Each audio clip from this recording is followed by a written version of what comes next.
Hello chess friends and welcome to the channel. This morning, while we wait for round 5 of the Grenke Classic, I'd like to show you another game from Shenzhen 2019.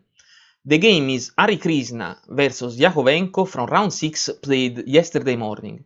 It's a simple game with a couple of nice ideas that I'd like to watch together. So let's start. Harikrishna with the white pieces opens with e4 and Jakovenko answers with e5. Knight to f3, knight to c6, bishop to b5 the Ruy Lopez. Jakovenko answers to the Ruy Lopez with knight to f6, the better in defense, and Harikrishna castle short. Knight captures on e4, rook to e1 attacking the knight moves back to d6 attacking the bishop, but after knight captures on e5 there is the terrible threat of knight capture with the discovery check on c6. So bishop to e7 defending against the winning discovery. The bishop now can be captured, and so Harikrishna brings back the bishop to f1. Knight captures on e5, rook captures on e5, and short castle also for black. d4, bishop to f6, that clears the way for the rook, also attacking the white's rook. Rook to e1 and rook to e8. Now the queen is overloaded because if rook capture is the queen that must recapture and the pawn is lost. So here comes c3 defending d4, and after rook captures on e1, queen captures on e1, and knight to e8 to free the d7 pawn. So still many games in database, and many of them are draws because this is a really solid line in the Berlin defense. But there are some important exceptions. For example, Nepomniachtchi victory against Kramnik played last January, so this year, and we know that Kramnik is probably the leading expert of the Berlin defense. So there is always opportunity to do something good. Here comes d5, gaining space, very important. b6, Jakovenko is playing exactly like Kramnik. Here comes c4 to make stronger this grip in the center and also to close the long diagonal. This is a novelty, slightly better than bishop to f4 played by Nepomniachtchi against Kramnik. So the game is original now. Queen to e7. Queen captures on e7 and bishop recaptures on e7. Knight jump to c3. Identical pawn structure, identical material. White is a bit better because of the space advantage. Bishop to a6. Bishop to d2 with Harikrishna doesn't want to ruin his pawn structure. Here comes c6 and rook to e1. The threat is rook capture, checkmate. Bishop to b7, so that the rook now is protecting the knight. D captures on c6 and d recaptures on c6 to avoid the isolated d pawn.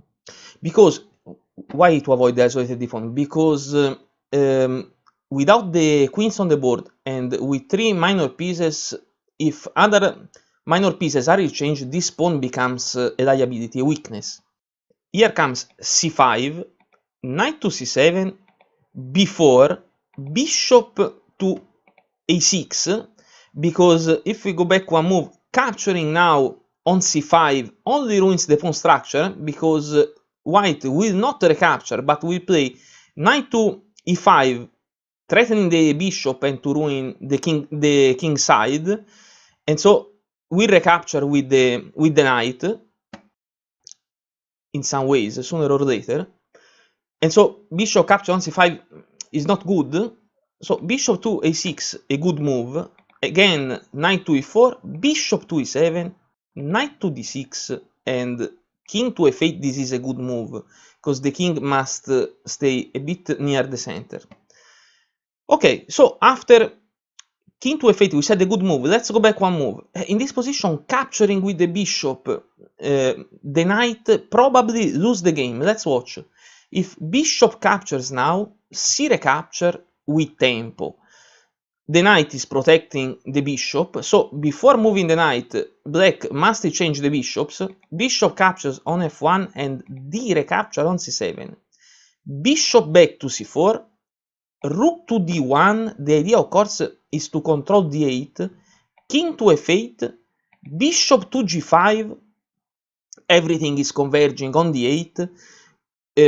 Probably the best move to avoid a complete disaster is bishop to d5 that close the file for the rook, but here comes b5 attacking the how to say, the head of the chain, f6, b captures on c6 and rook to e8 that tactically defends the bishop, because of course the rook can capture the bishop, or rook to e1 checkmate. So f3 to give an escape route to the king.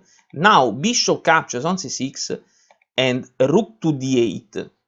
Bishop to b7, a clever move that controls c8, but here comes bishop to d2. The idea, of course, is to play bishop to before we check. This is a mess.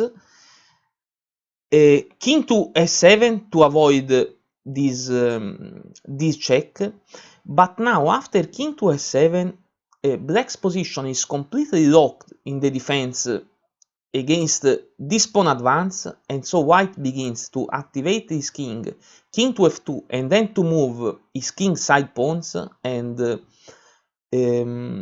endgame not easily, but can be won with not too much effort, because white has good winning chances. Okay, let's go back. So we said after knight to d6, not to capture, but as Jakovenko played king to f8, this is a good move. Knight to f5 attacking the bishop again. Here comes bishop captures on f1, and it was probably better bishop to f6. Now, after knight captures on e7, the c pawn is under fire. Bishop back to c4 attacking a2, but it's not the same, because after knight captures on c6 and bishop captures on a2, in this position rook to e7 seems good, but is not, because there is the simple knight to b5. So after bishop captures on a2, bishop to f4 attacking the knight moved to d5, but here comes bishop to d6 check, so with tempo. The king must move far from the center of the board, king to g8. Now another important tempo move that clears the way for the c-pawn, knight to b8, protected by the bishop, interferes with the rook on the back rank. Now the terrible threat is again rook to e8 checkmate. Not only that, but the knight moving away from the c5 now clears the way for the c-pawn to advance. f6 gives f7 to the king, and c6 becomes a dangerous pass pawn.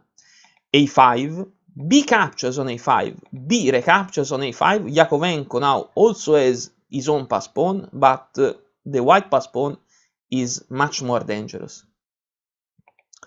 Here comes c7. The only way to stop this pawn is to sacrifice the knight on the pawn, because knight to b6 controlling c8 doesn't work. In fact, there is rook to e8 we check, king to f7, rook to f8 we check, supported by the bishop, king to e6, bishop to c5 attacking the knight, and this is +8 for white. So after c7, the only solution is to exchange a knight for a pawn, bishop recaptures on c7, and here comes a4, the only possible counterplay. Bishop to d6, controlling a3, bishop to d5, now rook to e3, an important move, because now two pieces are controlling a3, and the pawn can't advance even if it's supported from behind by his rook. Bishop to b3, now rook to e8 we check, king to f7, rook to f8 we check. This rook check, this rook movement to the 8th rank is important, because the rook supported by the bishop on the 8th rank is protecting the knight, and so the bishop is free to move to a3, blocking the pass pawn. Here comes e6 and finally bishop to a3, and there is no way to advance this pawn. King to d5. In this position, knight to d7, this is a variation that I'd like to show you, not what Harikrishna played in the game, is enough to win the endgame, because after rook captures on f8 and bishop recaptures on f8, king to c6 attacking the knight can jump on c5. After king to d5, that is probably the most logical continuation. Here comes f3 to activate the king, king to c4, king to f2, and if king to c3, it's also possible to exchange the knight on the bishop. This is a good simplification, because after a captures on b3, bishop captures on g7, and in case of b2, here comes bishop captures on f6 with check, king to c2, bishop for the pawn, the king recapture, but this is a one-end game because it's 3 versus 1. But let's go back some move after we are still in this variation. After king to f2, if instead of king to c3,